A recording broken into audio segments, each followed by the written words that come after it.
Good morning. Good morning. Welcome or welcome back to Bookeemonsters. My name is PK.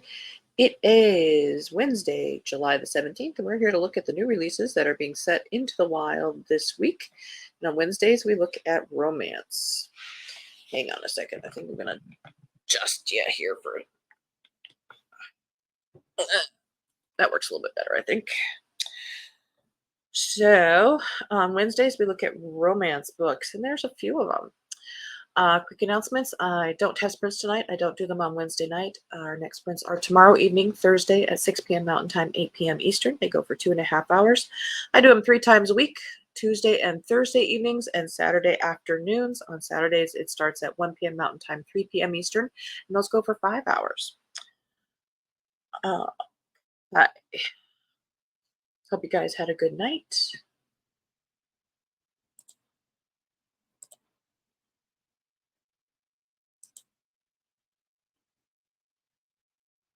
Itchy. All right, let's jump into romance this week.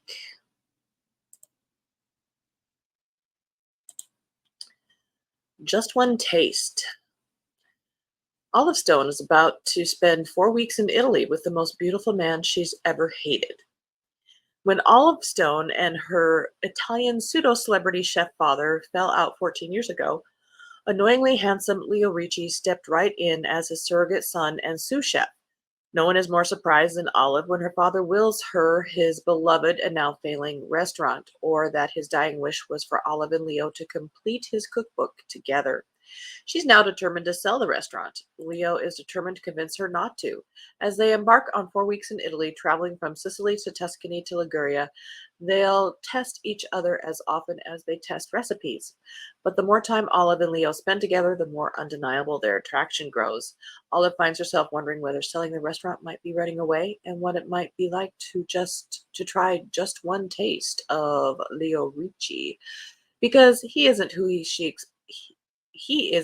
expected, and this trip might reveal more about who Olive is than she's ready for. Well, if it's been, 14 years? Yeah, he's probably different.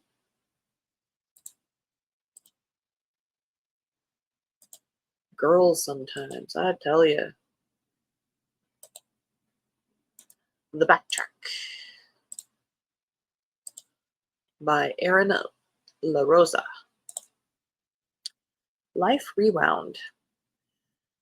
Nearly 20 years ago, Sam Lado left her small hometown of Tybee Island, Georgia, and I apologize if I'm saying that wrong, to pursue her dreams of becoming a pilot. While she'd prefer to stay flying away from her painful childhood memories, her beloved grandmother Pearl decides it's time to sell the family home. Reluctantly, Sam is summoned back to pack up the house. The 2000s nostalgia from Sam's old bedroom. That just sounds wrong. I'm sorry. 2000s nostalgia hits immediately. Fallout Boy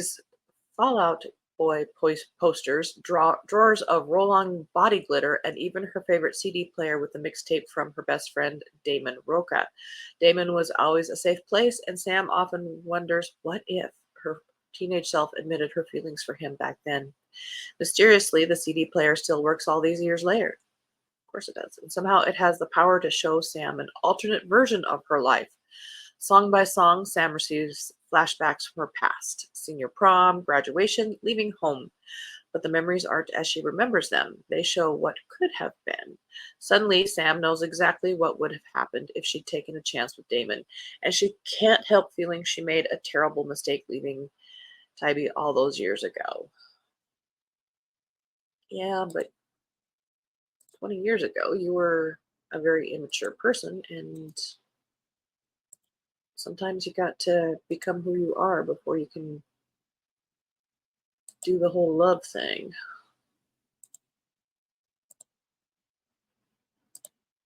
A Novel Summer by Jamie Brenner. A best-selling author finds love and second chances in the stacks of a quaint beach town bookshop. Excuse me.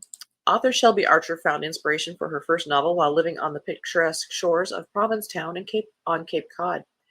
When she comes to the town to celebrate her new bestseller, she is expecting a warm homecoming, but instead she's confronted with the cold shoulders of friends and neighbors who feel exposed and betrayed. Heartbroken, Shelby tries to move on and focus on her next novel. But then an unexpected call comes. Her dear friend who owns the beloved Land's End bookshop needs help for the summer. Shelby reluctantly returns to the Cape to manage the store. But at the beach, Shelby sets her focus on the tiny seaside shop, getting lost in the shelves of steamy romance novels and dusty classics and trying to right the wrongs of her past. With every page turned and every customer served, Shelby comes closer to gaining back the trust of those she hurt. But as her manuscript deadline nears, she is again forced to choose between her own success and a second chance at love and belonging. Hang on a minute. We lost our source material.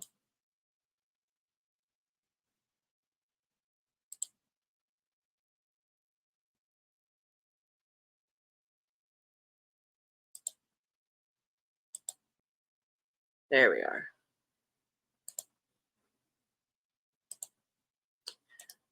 Business Casual by B.K. Borison. This author's an up and coming favorite for the booktube set. Fourth in the Love Light series. Two opposites decide to test their chemistry with one steamy night together, but will once be enough. Nova Porter isn't looking for love, and she certainly has no explanation for her attraction to buttoned-up three-piece suit-wearing investment banker Charlie Milford. Maybe it's his charm, or maybe it's his determination to help her fledgling business however he can. Either way, she's distracted every time he's around. With her new tattoo studio set to open in her hometown of Inglewild, she doesn't have time for frivolous flirtations. In an effort to get Charlie out of her system once and for all, Nova offers a proposition. One night, no strings. They'll kick their uncomfortable attraction to the curb and return to their respective responsibilities. But their explosive night together scatters their expectations like fallen leaves. And with Charlie in town as the temporary head of Lovelight Farms, Nova can't quite avoid him. And Charlie? Well, Charlie knows a good investment when he sees one. He's hoping he can convince Nova he's worth some of her time.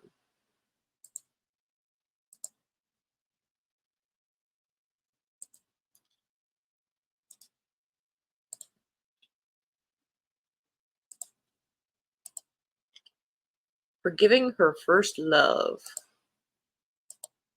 Good morning, Mary. Happy Wednesday. Had some trouble finding you, but couldn't hide forever. Glad you're here. This is by Danny Collins, second in Raven's Cove. Looks like a trilogy, perhaps. They have a past they'd both rather forget.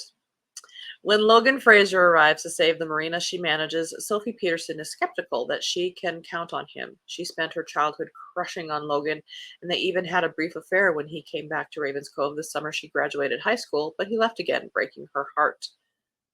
Well, high school. Logan escaped Ravens Cove to design luxury yachts. He was done with the relentless rain and a childhood of feeling responsible for other people's unhappiness. His mother stuck out her difficult marriage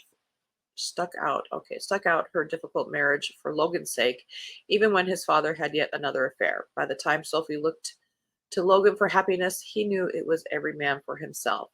Now Logan's profligate father has died, leaving him an orphan sister and a financial mess that demands a Herculean effort with his estranged brothers to resolve.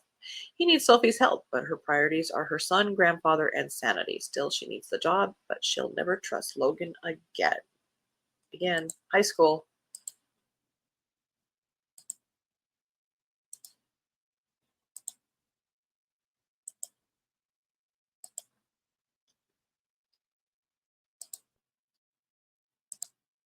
How to Hate to Fake It to You by Amanda Sellett.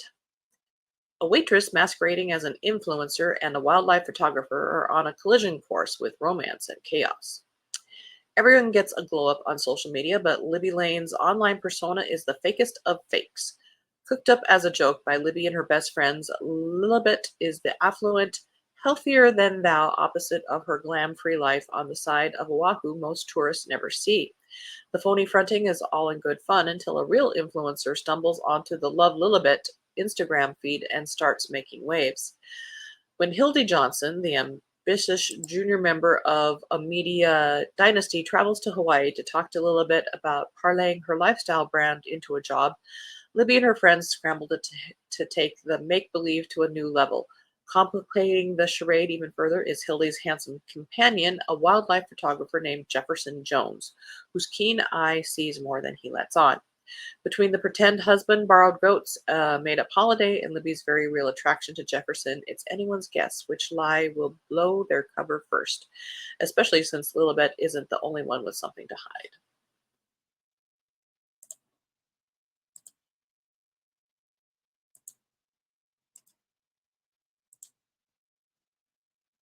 I have issues with that, but I'm not going to say. Woo! Into the Starlight by Amanda Cabot, third in The Secrets of Sweetwater Crossing. After more than a year in Europe, Joanna Vaughn returns to Sweetwater Crossing, her dreams of becoming a concert pianist shattered. As if that weren't enough, her husband, whom she married after a whirlwind courtship, has died. The only thing sustaining her on the journey back to Texas was the thought of her childhood home. But to Joanna's dismay, she's changed so much that the place she once loved no longer feels like home. After his fiancée married his partner and both blamed him for a patient's death, Dr. Burke Finley believes it's time for a change. A quick trip with his almost aunt Della Samuels to Sweetwater Crossing turns into an extended stay to discover what happened to his uncle and her would-be husband. But the beautiful and musical Joanna makes it more than bearable. As the two join forces to help Della, there's no denying the traction felt on both sides. But ghosts from the past are coming to call and threatening to destroy any chance at happily ever after.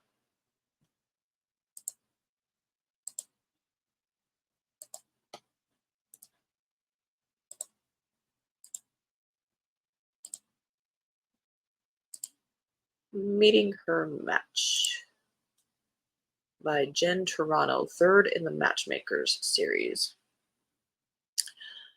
Miss Camilla Pierpont, a renowned matchmaker and influential member of the New York 400, has vowed never to marry after suffering a devastating heartbreak during her debut years ago. However, when she is nearly abducted along the Hudson River, she finds herself rescued by an annoyingly outspoken, albeit fascinating, gentleman who challenges her in a manner she wasn't expecting. After learning that Camilla Pierpont has enjoyed success with taking wayward young ladies in hand, Mr. Owen Chesterfield travels to the Hudson River Valley determined to convince Camilla to sponsor his sister, who is in desperate need of social rehabilitation. Knowing her life is in danger, Camilla agrees to Owen's proposition and travels with him to West Virginia, finding herself charmed by the less than formal attitude of his small hometown, as well as by Owen himself. But danger waits in the shadows, disrupting what she knows would be the most spectacular match she's ever made. Her own.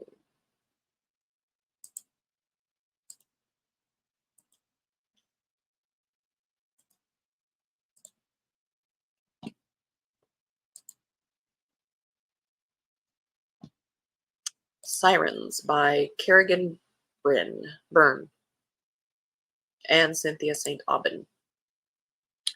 Fifth in the Townsend Harbor books. She's trying to escape her past, hitting the reset button with the help of a friend from back home in Boston. All Margaret Michaels is hoping for is a fresh start, and it doesn't get much fresher than the seaside hamlet of Townsend Harbor. Handed a place to live and a job as a bartender in the town's most popular nautical-themed pub, she's been given a hell of a head start for once in her life. There's only one problem. She's never tended bar a day in her life, a fact that a certain Studley regular seems all too eager to point out. Here's a job that, yeah, he's trying to build a future. Deputy Trent McGarvey loves two things: leggy redheads and a good craft cocktail at the end of a long shift. And though he's a relatively recent transplant to Townsend Harbor from a seedy beat in Albuquerque, he knows just where to find both, or did, until a smart-mouthed sprite who doesn't know a Manhattan from a Mojito took over for the gastropub's well-loved willowy martini maven. And yet, the more McGarvey learns about fiery Maggie Michaels, the more he can't help but notice that the evidence isn't quite lining up with the story the messy mixologist provides him. But if there's anything McGarvey loves, okay, three things, it's a mystery. When an after hours crash course in cocktails leaves their thinking as muddled as the mint, the passionate fling that ensues could leave both their long term prospects within Townsend Harbor on the rocks. And they have no face. No faces.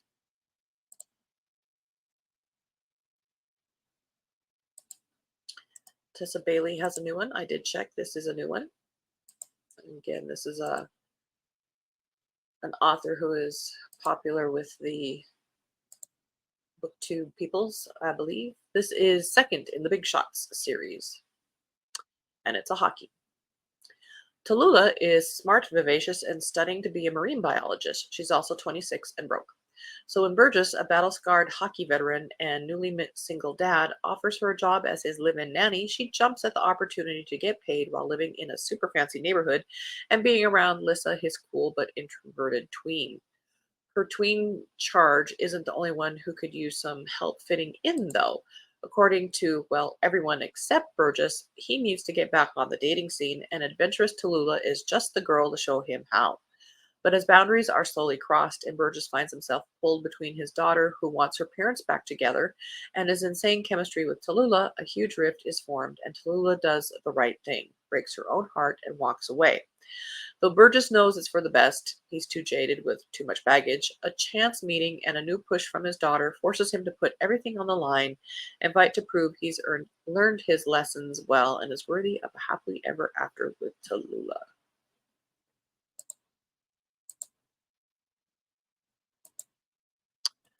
Lucy Score has a new one. And again, I checked. It is a new one. She is also becoming a name in these parts. The Body in the Backyard.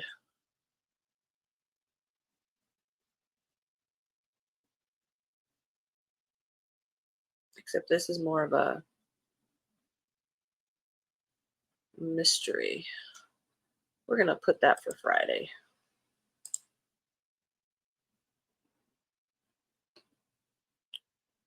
Interesting.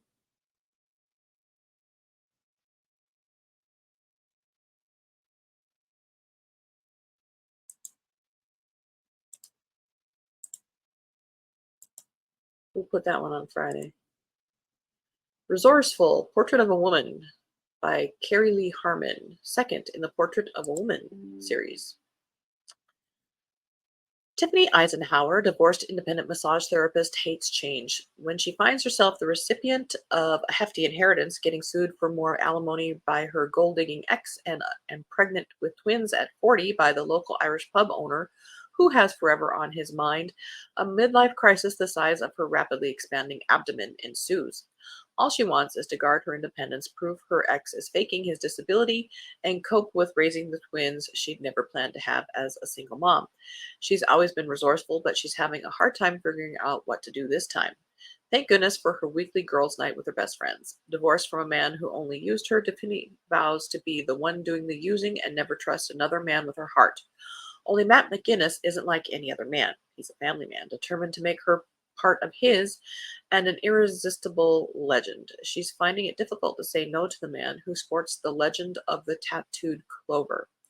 On top of that, the parents who never wanted her appear over after her grandmother cuts them out of her will.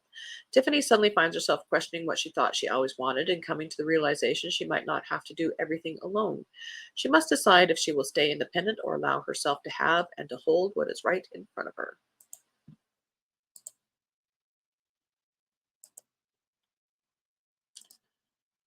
Not Another Love Song by Julie Soto. When professional and self-taught violinist Gwen Jackson plays, she disappears into the peaks and valleys of each song, a quiet passion that never quite explodes into pure emotion. Xander Thorne is the exact opposite, a cellist and a rock star. He's all about big emotion, but not even his 6'4" frame can contain his skill, his genius, and an attitude that borders on jerkitude. Not only did it take Xander a year to notice that he and Gwen both play in the Manhattan Pops, but he also always seems to have the perfect cutting criticism about her technique. When Gwen is offered the role of first chair of the orchestra, something Xander had secretly coveted for years, their existing hostility goes up a notch. Yet, despite her best efforts, Gwen can't ignore the sizzling chemistry between them. Forced to work more closely with each other, they can't help exploring their attraction. As they begin to compose and play songs together, it's clear that their powerful connection could make for a performance that would blow everyone's minds. Suddenly, their box office dynamite and the fragile romance growing between them is in danger of being crushed beneath a publicity stunt.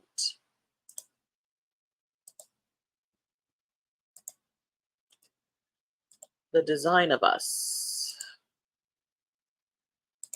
by Sajni Patel. Sunshine Incarnate Banu brings big UX energy to whatever she wants. I apologize. I don't know what that means. Including going for the promotion where her only serious competition is her work enemies, Nemesis, aka Sunny, the grump with the Denzel voice. She expected to get a reprieve from him while visiting her family in Hawaii, but the universe has other plans. When Banu runs into Sunny at the hotel and witnesses his ex criticizing him about being single, Banu does the first thing that comes to mind. She impetuously claims to be Sunny's girlfriend just to get some peace and quiet, except Sunny is on island for a friend's wedding, and his ex has already texted the entire wedding party about this mysterious girlfriend.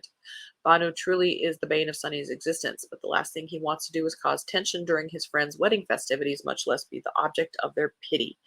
He has no choice except to play along, if only he and Banu can put aside their quarreling and act like a real couple. Between Banu's hilariously meddling family and Sunny's ecstatic friends, the two are pushed together, closer together, even as stress mounts over the impending promotion. They say what happens on the island stays on the island, but as Sunny and Banu let their guards down, will either of them be able to resist this romantic getaway without crossing the line? No. And let's do this last one super quick. The X Vows by Jessica Joyce. Georgia Woodward lives by her list, nothing more so than the one about her ex, Eli Mora. It's full of the ironclad do's and don'ts they've been following since she returned to the Bay Area after the cataclysmic breakup 5 years ago. With the wedding of their mutual best friend Adam looming and them about to step into their roles as best woman and man, Georgia's never needed it more. She refuses to threaten their tight-knit friend group with her messy and still very present feelings. The rules on that list will keep her cool, calm, and compartmentalized.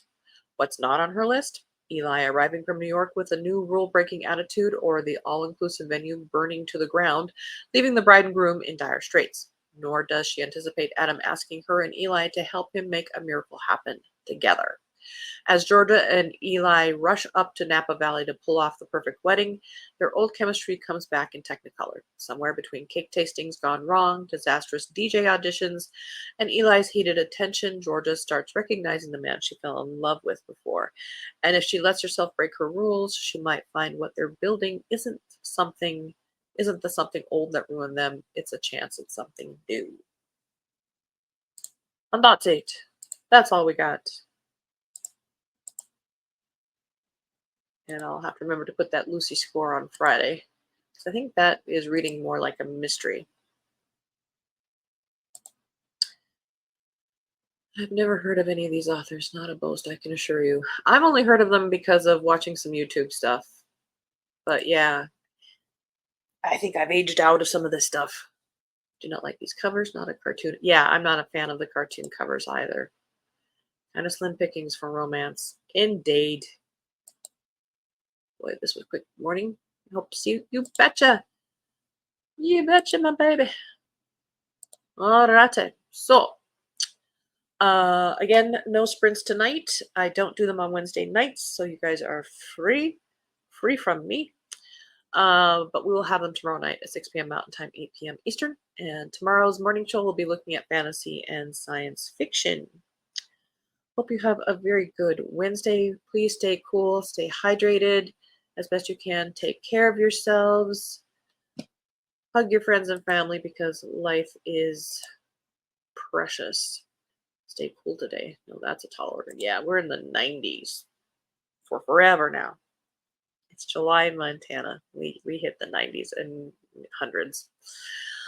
All right. I hope you're reading good books. If you're not, it's okay to set it aside. It's not a reflection of the author or you or the book. It's just not the right time for those things to come together. And as the banner says here, don't be a bookworm, be a bookie monster. Nom nom nom. Have a good day and God bless.